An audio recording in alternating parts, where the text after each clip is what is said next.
नमस्कार, times of Swaraj में आप सबों का स्वागत है और मैं हूं संतोष सिंह। और आज हम टाइम्स ऑफ स्वराज में खबर कहां से शुरुआत करें, कैसे शुरुआत करें, इसको लेकर पिछले 2-3 घंटे से उधेड़-बुन में हूं। खबर दिखाऊं कि ना दिखाऊं, खबर चलाएं कि ना चलाएं, क्योंकि जो खबरें आज अखबार में प्रकाशित हुआ है वो खबर हम 5-6 महीने पहले चलाए थे कि किस तरीके से जो गिरफ्तार आरोपी हैं टीआरई 3 का, उसने कन्फेशनल बयान में कैसे कहा है कि टीआरई 2 में भी हम लोगों ने इसी तरीके का खेल किया है। तो उस समय अतुल प्रसाद जी बड़ी गुस्से में आ गए थे, नाराज़ हो गए थे, क्या क्या कहने नहीं लगे। भाई आज तो बात बात पर कैसे का लोग धमकी देता है, केस तक की धमकी देने लगे। लेकिन सवाल जब खड़ा हुआ था तो बात तो निकल गई थी कि कुछ न कुछ है। तो अतुल प्रसाद को जो 5 साल का जो रिटायरमेंट बेनिफिट स्कीम बीपीएससी के चेयरमैन के बाद मिलने वाला था, उस पर तो रोक लग गया। लेकिन बड़ी बात यह है कि इस खेल में भी तो कोई दूसरा तो था नहीं, नालंदा मॉड्यूल्स था, संजीव मुखिया था उस खेल में भी। हजारों हजार शिक्षकों को शिक्षक बनाया इस आदमी ने। अब बताइए कि हम कह रहे थे ना कि खास मकसद से ट्रांसफ़र पॉलिसी लाया गया है, एक खास मकसद से एक खास ऐसा वर्ग जमात है जिसको ऑब्लाइट करने के लिए, जिसका नौकरी में पर खतरा न पड़े, जांच लिंगर चले, इस वजह से ये पॉलिसी लाया गया है। चीख चीख कर हम कह रहे थे ना, तो बहुत सारे लोग बीपीएससी वाला जो है टाइम्स ऑफ यमराज कहता है, वाकई में यमराज है। याद रखना, एक एक दो को ललेटी पकड़ पकड़ के जो है ना बाहर का जब रास्ता दिखाएंगे तब समझ में आएगा। छोड़ना तो नहीं है बाबू, तुम भरम में रहो मत रहो कि पैसा दे के नौकरी तो ले लिए हो, रिजर्वेशन पॉलिसी में आंख झोंक कर नौकरी तो ले लिए हो बाबू, लेकिन इतना तय मरो शांति से नौकरी तो नहीं होने देंगे। जीवन पर्यंत तुम्हारा जो है सो जब तक तुम रहोगे हर महीने आधा वेतन देना होगा शिक्षा विभाग के अधिकारी को, इतना तो तय मानो। छोड़ेंगे नहीं, जब तक इस दुनिया में है छोड़ेंगे नहीं। हाई कोर्ट सुप्रीम कोर्ट तुमको दिखाएंगे बाबू, और दिखाएंगे कि मीडिया की ताकत क्या होती है। पूछते हो ना कि इनका खबर कौन देखता है, पता चलेगा। ये सब जो एक्शन हो रहा है ना, तो पता चल रहा होगा कि खबर कौन देखता है। खबर देखने के बाद क्या होता है ये भी समझ में आता है और आ रहा है। तो हम सीधा चार्ज फ्रेम कर रहे हैं इस तबादले नीति बनाने वाले अधिकारियों पर। जरा जवाब देंगे कि जिस नियुक्ति की अभी तक प्रोबेशन पीरियड खत्म नहीं हुआ है, जिस नियुक्ति के शिक्षकों का कागजात वेरिफिकेशन नहीं हुआ, वो मैट्रिक पास है कि फेल है कि ग्रेजुएशन जो आधार पर एसटीईटी सर्टिफिकेट ठीक है, सीटेट सर्टिफिकेट ठीक है, बीएड जहाँ से किया हो कॉलेज सही है कि नहीं, इसकी जांच भी नहीं हुई है और उसको तबादला भी किया जा रहा है। वाह क्या बात है। सिद्धार्थ जी और सुनील कुमार जी, आप इसका जवाब दीजिएगा। ये बहुत बड़ी बात है ना कि जिस नीति पर बहाली हुई, वो उस नीति के बहाली पर 10-10 मुकदमे हाई कोर्ट में चल रहे हैं और एक मुकदमे के जजमेंट के आधार पर अभी तक 10,000 से अधिक शिक्षिका की नौकरी जा चुकी है। शिक्षक शिक्षिका सबका, हजारों शिक्षक गायब हैं। बाबा रे बाबा, देखते हैं ना अखबार में कि कोई सूचने नहीं है कहां गायब हो गई, 2 महीना से कोई आइए नहीं रहा है। तो ये जानते हो जितना गायब शिक्षक है ना, सब ट्रांसफर पोस्टिंग कराकर नए वाले जगह पर ज्वाइन करेगा, ताकि उसका जो थंब वेरिफिकेशन नहीं हुआ, अभी बहुत सारे शिक्षकों का थंब वेरिफिकेशन तक नहीं हुआ और उसका आप तबादला करने जा रहे हैं। जागो बिहारी जागो, मर चुके हो, तुम्हारे आत्मा अब जमीन तुम्हारे पास बचा नहीं है, कितना जगाएंगे हम। जागो, देखो देखो, आंख खोल कर देखो कि हो क्या रहा है।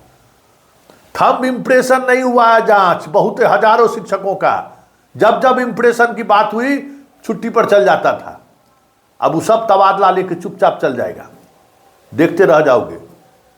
आंख के सामने में जिस प्रदेश में रोजगार के नाम पर सिर्फ और सिर्फ सरकारी नौकरी है, उस प्रदेश में एक एक नौकरी के लिए पता नहीं हजारों लाखों विद्यार्थी हमारे घर द्वार छोड़कर, परिवार, रिश्ता, नातादार का शादी, विवाह, श्राद्ध सब कुछ छोड़कर पटना के कोलखी में 5,000 4,000 किराया देकर किसी तरीके से पढ़ाई कर रहा है।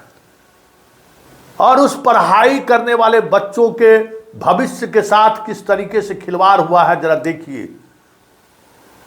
अब इससे बड़ा भी सबूत कोई सामने आएगा कि आर्थिक अपराध इकाई ने अपने चार्जशीट में लिखा है कि TRE 2 का परीक्षा का प्रश्न पत्र लीक था।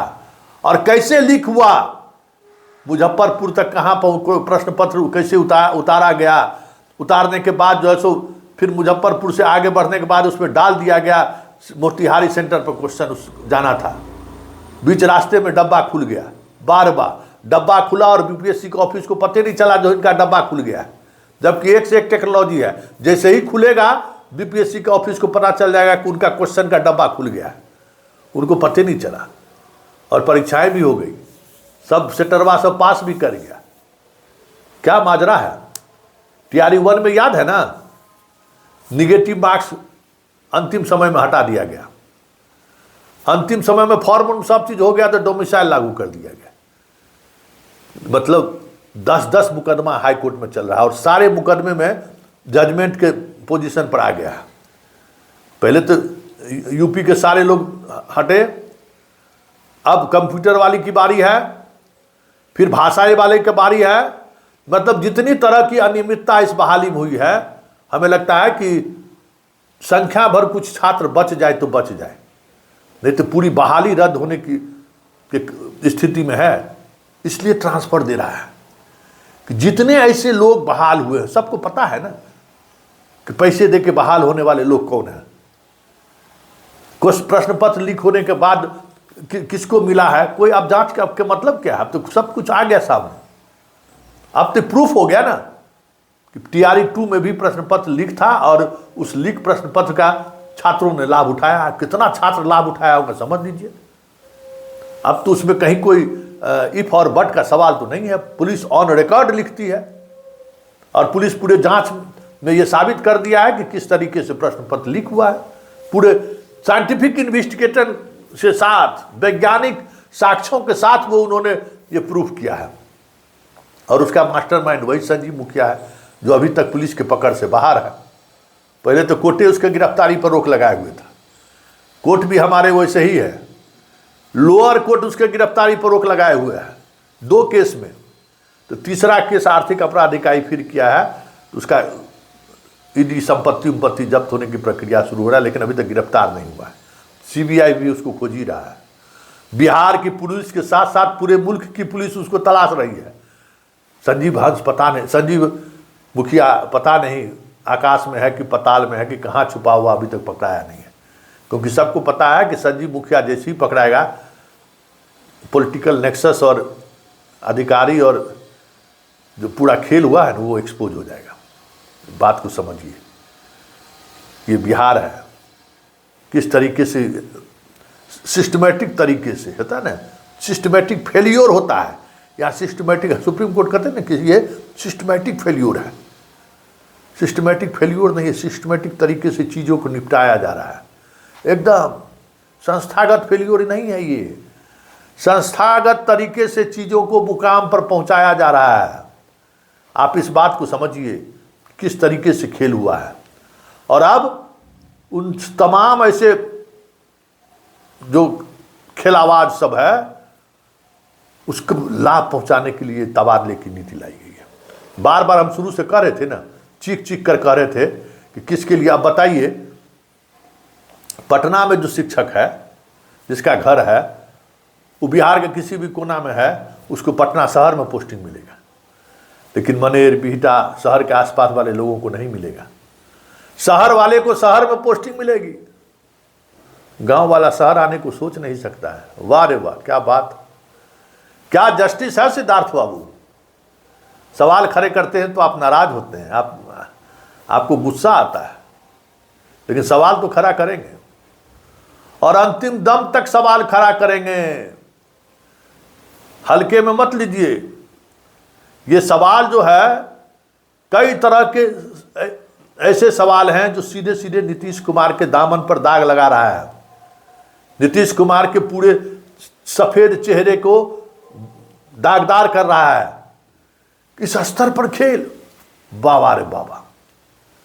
तो देख लीजिए, जागो बिहारी जागो कि फर्स्ट फेज में डोमिसाइल के मामले पर कितना बड़ा खेल हुआ, निगेटिव मार्क हटाकर कितना बड़ा खेल हुआ, सेकेंड टीआरई में भाषा हटाकर कितना बड़ा खेल हुआ। फिर अब देख लीजिए दूसरा खेल सामने आ गया कि वहां भी प्रश्न पत्र लिखता। अब आप समझिए कि ऐसे प्रदेश में जहां रोजगार के नाम पर सिर्फ और सिर्फ सरकारी नौकरी है, वहां भी अगर नौकरी सही तरीके से लोगों तक नहीं मिले, लोगों को नहीं मिले, फिर इसका मतलब क्या है? सोचिए और दिमाग दीजिए कि ये सारी चीजें जो चल रही है ना, उसी को संस्थागत तरीके से व्यवस्थित करने की कोशिश है कि आप तो भाई मान ले ट्रांसफर कर दिए, तो उसका तो डॉक्यूमेंट्स तो जिस जिला में है उसी जिला में है। अब वहां से कौन मंगाता है? नहीं मंगाएगा। किसकी जरूरत है? जब सब जानिए रहा है कि खेला क्या हो रहा है, तो किसी को पता है कि बीपीएससी वाला कितना शिक्षक थंब इम्प्रेशन नहीं दिया है? हजारों ऐसे शिक्षक हैं जो थंब इम्प्रेशन नहीं दिया है। अभी डेट पर डेट देता है, भाग जाता है। जिला वाली सूची भेज चुके हैं, लेकिन उस सूची पर कोई अमल नहीं हो रहा है, लेकिन ट्रांसफर हो रहा है। तो इस सच को समझिए, इस सच को समझने की कोशिश कीजिए कि इस बिहार में हो क्या रहा है। उस बिहार में जहां हर एक व्यक्ति नौकरी के लिए अपना सब कुछ दांव पर लगा दिया हुआ है। बर्तन धोने वाली माँ, आंगनबाड़ी सेविका, सहायिका, कारीगर, मजदूर भी चाहता है कि मेरा बेटा पढ़ लिख कर कुछ बन जाए, और अपना पेट काट कर शादी विवाह का निमंत्रण न्योता छोड़कर बच्चा को पटना भेजता है पढ़ने के लिए, पास के शहर में भेजता है कोचिंग में पढ़ने के लिए कि बेटा कुछ कर लो। मतलब सोचिए, इस सोशल जस्टिस की सरकार में, सोशल जस्टिस की सरकार है ना, उस सरकार में किस तरीके से प्रतिभा को क्रश किया जा रहा है, किस तरीके से प्रतिभावान छात्रों को रोका जा रहा है। बताइए कहाँ जा रहा है ये राज्य? जिसको आज शिक्षक होना चाहिए वो पान का दुकान कर रहा है, नहीं तो अल्लू गांव में जो है सो आलू रोप रहा है। और जो आलू रोपना, पान दुकान तो छोड़ दीजिए, जो लिखने के भी काबिल नहीं, अपना नाम भी नहीं लिख पा रहा है, वो शिक्षक बन के अभी स्कूल में बच्चों को पढ़ा रहा है। क्या होगा इस बिहार का? इस बिहार को बर्बाद होने से कौन रोक सकता है? हाँ? और कहेंगे कि देखिए हम गुणवत्तापूर्ण शिक्षा लाना चाहते हैं। इसी शिक्षकों के भरोसे जो पैसा देके शिक्षक बना है, 10 लाख 15 लाख रुपया देके शिक्षक बना है, उसी के भरोसे आप गुणवत्तापूर्ण शिक्षा लाने जा रहे हैं। यही खेल है, इस खेल को समझिए। और इस खेल में हर कोई शामिल है, इसलिए निशाने पर संतोष सिंह है। इस खेल में तमाम जो संस्थाएं हैं वो संस्थाएं शामिल हैं, इसलिए निशाने पर संतोष सिंह है। क्योंकि उस चीज को दुखती रग पर हम हाथ डालते हैं। वो जो नेक्सस है ना, नेक्सस, वो जो माफियाओं का जो गठजोड़ है, उस गठजोड़ को पर हमला करते हैं, उसके नस को दबाते हैं, तो बहुत दूर तक दर्द होता है। तो सोचता है कि मिटा ही दो, इसको खत्म कर दो इस आदमी को। इस बात को समझिए, जागिए बिहार, जागो अभिभावकगण, जागिए। किस तरीके की राजनीतिक मजबूरी है, या कौन सी ऐसी मजबूरी है जो इस स्तर पर प्रतिभाओं के साथ खेल हो रहा है, और पूरा बिहार उस बात को महसूस करते हुए भी, कसमकस के बावजूद भी सोच नहीं पा रहा है कि हमें करना क्या है। वाह रे बिहार, वाह रे बिहार। एक एकलव्य की चर्चा आज भी होती है ना, कि अंगूठा काट लिया, नहीं तो अर्जुन से भी बड़ा धुरंधर होता है।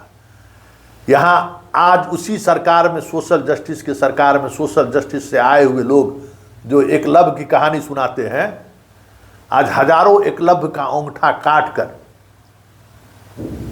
जिसको योग्यता के नाम पर कुछ भी नहीं है, आज आप डीएसपी से लेकर उसको मास्टर तक बना रखे हैं, और पूरा सिस्टम और सरकार तो सोई हुई है, पूरा पॉलिटिक्स भी सोया हुआ है, कोई कुछ नहीं बोल रहा है। कोई साहित्यकार, गीतकार, संगीतकार, पत्रकार, किसी के कलम में ताकत नहीं दिख रहा है कि सवाल खड़े करे